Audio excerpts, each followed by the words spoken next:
Hello and welcome to this complete offlane guide. Whether you are a beginner or an advanced offlaner, this video is for you. We're going to talk about what is the offlane, what makes an offlane hero, and then talk about the gameplay, laning, mid-game, late game. Finally, we're going to talk about some misconceptions about the offlane role. So let's get right started. First of all, the offlane is the lane to the left and right side of the map. The reason for this is because the first creep wave will meet very close to the safe lane tower, which means it is very far away from your tower as the offlaner, making it harder to play the lane. So the carry, who is usually not a strong laner, but is very farm dependent, is going to play the safe lane, safe, and the offlaner, who is a strong laner usually, will play the offlane and tank the hit to play a little bit harder lane. So as you probably already know, there are 5 roles in Dota 2 and every role serves a different job, and the offlane is the 3 position. Now what makes an offlane hero? When is a hero an offlaner? So first of all, I already said it, most offlaners are very strong laners, and the goal is to overpower your enemy carry in the lane and boot him out of the game. Most offlaners are also very durable, especially during the mid and late game, where they are able to survive long fights and big hits. Also, offlaners usually fall on one end of the spectrum. Either they are strong initiators or they are strong aura builders. For example, Slaughter initiates very well, doesn't build auras. Underlord doesn't really initiate very well, builds a lot of very good auras for his team. Then there are obviously heroes like in between. Tide likes to build auras, but can also initiate very well as soon as he has blink. This overview is not definitive, and there are definitely some more heroes that could be played as offlane, and also these other sections that I put here are not definitive as well. But it might help to look at it. These are some of the traditional and classic offlaners that are being played. And many of them have different jobs, but these jobs also overlap. Let's look at Mars. He is somewhat of an aura enjoyer because he can buy pipe and assault cuirass, but he definitely is also crowd control and good initiation. Let's look at Slaughter. He is a killer and an initiator. So all offlaners usually have more than one job, but these are the areas that they are usually good in. They have crowd control and buy auras, or are very good at initiation. There are a couple of offlaners that are also killers that can full to zero a hero. For example, Slaughter and Legion Commander obviously, but also heroes like Doom or Axe can possibly be thought of here. So with all of these offlaners that we see here, we can see that they are with a tendency pretty strong laners. They're all very durable. I didn't put durability in another section because all offlaners here are durable at some point of the game. And they either initiate or have auras. Initiation usually goes hand in hand with crowd control or with being able to kill. Now let's get into the actual gameplay. Let's talk about laning.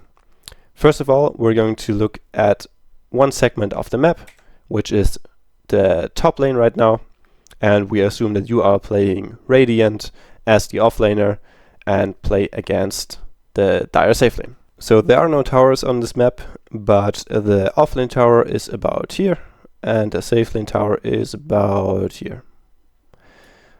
At the beginning of the game, as already said, the creep wave will meet somewhere here. And this is very far away from your tower, so your goal will be to pull this wave back towards the tower and keep and control it in this area. If this is possible, you will be able to have the creep wave here, and if the enemy carry steps up and they come too close, you have a long time to chase them down back to their tower, dealing a lot of damage, maybe potentially even killing them. We're gonna look at a quick example in one of my games. I played a game where the enemy Axe offlaner demolished us all by just playing his lane decently well and kicking the safe lane out of the game. So here we see this Axe right at the beginning of the game. The waves haven't met yet. They are walking at each other, and we're just going to look at how this Axe is playing the lane. He's going to the creep wave, pulling aggro. He aggroes the wave towards his range creep, and then he aggroes again, and he now has 2 creeps, pulling those 2 creeps all the way back to his tower. Yes, he does lose 1 range creep that he doesn't get, but you will see that the new position of this wave is very beautiful. This Shadow Fiend has no creeps to hit right now, and would have to walk all the way up here to hit the next creeps. So the next position where the creeps meet is here, instead of right in front of the tower. And Axe will just do the same thing again, pulling the creeps back towards him, trying to position the wave towards his tower. This enables him to actually have some chase potential onto this Shadow Fiend, who can't really walk up, because as soon as he walks up, he's going to be chased down by the Axe. Here again, the creep wave is in a perfect position. This is where you want to hold and control it, because as soon as the Shadow Fiend will walk up, you can see how he's chased down by the Axe, being called, and he has to run the entire way back to his tower, losing 75% of his HP. This easily wins this Axe the lane, and in the end also the game. Talking about mid-game, we're gonna have to look at a spectrum of offlaners. On this offlane spectrum scale, you can see that on one end of the spectrum there are lane sitters, and on the other side of the spectrum there are hero hunters. Heroes that might fall on the spectrum are on the very left side, lane sitters like Underlord, Necrophos and Tidehunter. These heroes just want to sit in their lane, even if they break the first tower, and control the area and don't really move away from there. If anybody comes to them, they cannot be killed, and they just stay there and farm and take space. On the other side of the spectrum, there are hero hunters. These are heroes like Slardar, Legion Commander and Night Stalker. These heroes don't really benefit from just staying in a lane and controlling an area. They want to leave their lane, run around in the fog, not being seen by the hero, and always being a threat. As soon as this hero goes missing, the entire enemy team is being scared, and then they jump out of the dark and kill a hero. So they run around the map, chasing and hunting heroes down. Now, as already said, this is a spectrum, so there are heroes in between, like Timbersaw, who can very well control a single area, but he's also able to move to another area and control there for a bit and chase heroes around the map, while always controlling the area he is at. Primal Beast can also very well be in one spot and farm, but he very much likes to rotate and get a kill with his mobility spells. Playing the mid game right after laning stage for a lane sitter is going to look like this.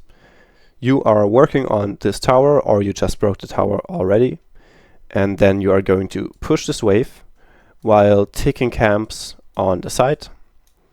One possibility, which is very interesting, is that if your wave is coming to you, you can pull it to a creep camp, and then the wave is stuck. Let's say the wave is being pulled here. That means that the enemy wave will come towards you, and if the enemy carry is still in the area and wants to farm, he would have to walk very much forward, which he's not comfortable to do. He would like to farm the next wave towards this tower. So keep this possibility in mind, but this might be worth another video. So you are going to push the wave and farm the camps, which essentially means that you take an entire space of the map that you occupy, and nobody can come there because you won't die, or you will kill them, but you will not be moving around as much. Maybe, if an opportunity arises, you can go TP to another lane and help for a fight. Let's say you are Tidehunter and you do have your Ravage, you are willing to join a fight that is convenient. But in general, you will sit in your lane and farm, stacking auras and stacking items until you are extremely rich, and you can join up with your team in the late game and end the game. For hero hunters, this is actually looking a bit similar, because you will still want to break this tower, push the wave, and control the area. But as soon as you are able to, which is going to be often, you want to move through the map. You want to go twin gate to the other side, and wrap around, or TP mid and look for a kill. And let's say you are a Legion commander, you can come back to this area and push and farm as long as you don't have your duel. But as soon as you do have your duel, you want to start moving. You want to find single targets, especially the carry or mid lane if that's possible. And it allows you to go a variety of ways. You can go straight through the jungle towards mid, or as I already said, you can twin gate, or you can TP if necessary or convenient. You're also a hero that wants to smoke with your team, so it needs more communication with your supports and say, hey, you and me, we are strong together, we can kill people, let's go smoke and move around the map. One of my favorite heroes, Slardar, he is almost always able to fight. As soon as he has Blink Dagger, which he can casually farm here, he just wants to run around and find heroes off guard. So the hero hunter mindset is, as it's already saying, more on the hunt, and you are constantly moving and trying to hit somebody. This doesn't mean that you shouldn't farm. You still have to hit the occasional camp and wave, but your main objective is to kill people whenever you are able to. The only thing that is stopping you is the resources of your teammates. If they aren't really able to fight, then that's just life. Or your own resources. Let's say you're a Night Stalker.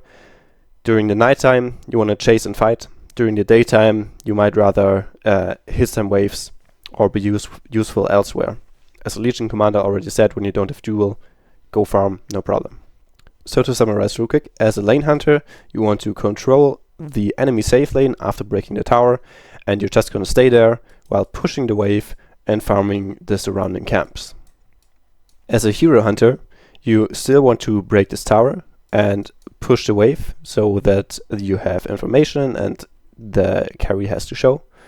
But then you want to run around the map. If you can get a kill here, that's beautiful, but it is very likely that you want to change positions and go hunt on the map. For hero hunters, it is important to know when you are going to do this. For most, it is the blink timing.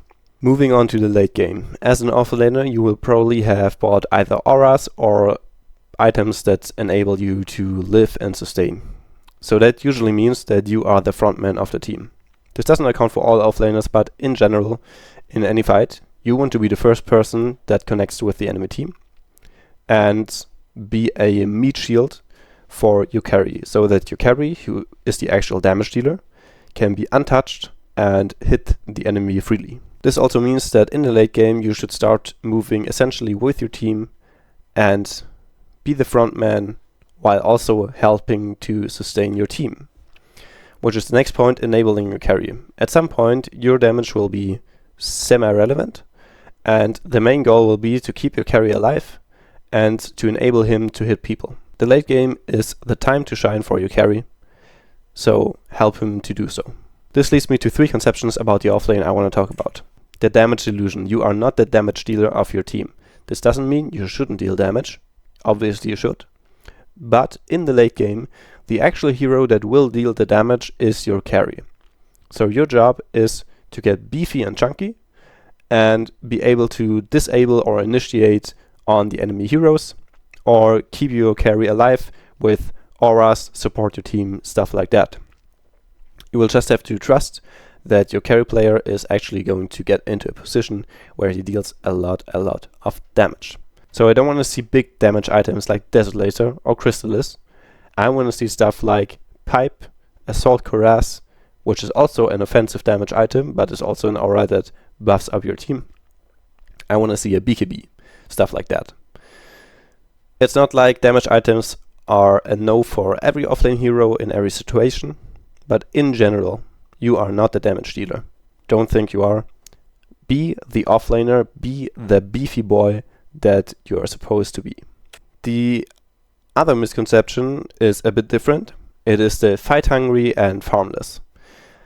This is the idea that the offlaner is supposed to always be fighting and always be in engagements, making space for your carry.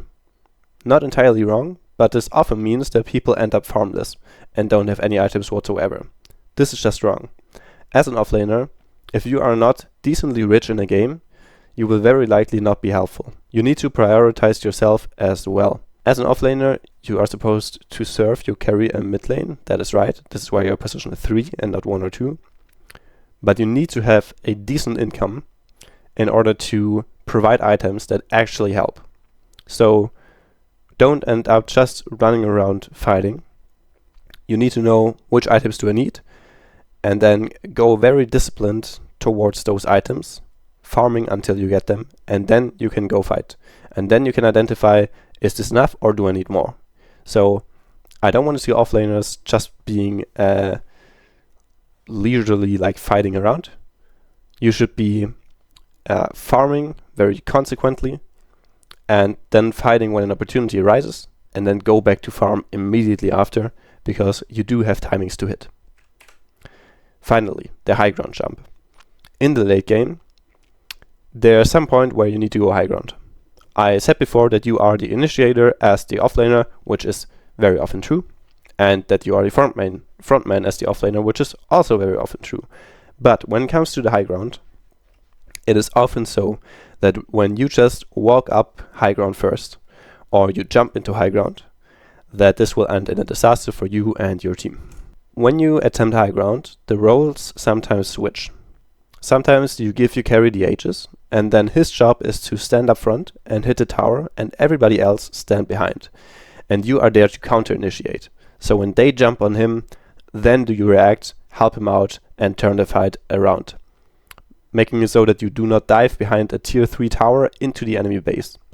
This is where people throw games, and this is very difficult to get right and to be disciplined about, but it is important that you are aware that on high ground, sometimes your role switches from an initiator to a counter-initiator, and from a frontman to a backman, who is strengthening the carry's back just by being right beside him, or being right behind him, allowing him to actually take the towers. So let's quickly summarize. An offlane hero is a strong laner who is durable and who's either able to initiate or build strong auras that help his team. A good offlane player breaks the lane, boots the carry out of it, and destroys the tower, controlling the surrounding area. He will then either stay there and control everything that's around him, or he will hunt for heroes successfully. He will be the frontline and enabler of his carry, so that his carry doesn't have the feeling to rush or jump in, and can just have a chill game, laying back, and feel very enabled by his offlaner. With all this information, you should be ready to go play the next TI finals. See you there. Thank you very much for watching. I would really appreciate it if you would like and subscribe, and also feel free to join my Discord. I do offer coaching at reasonable prices, which can also be found if you just contact me on Discord in a DM. If this helped, hallelujah, and see you in the next one.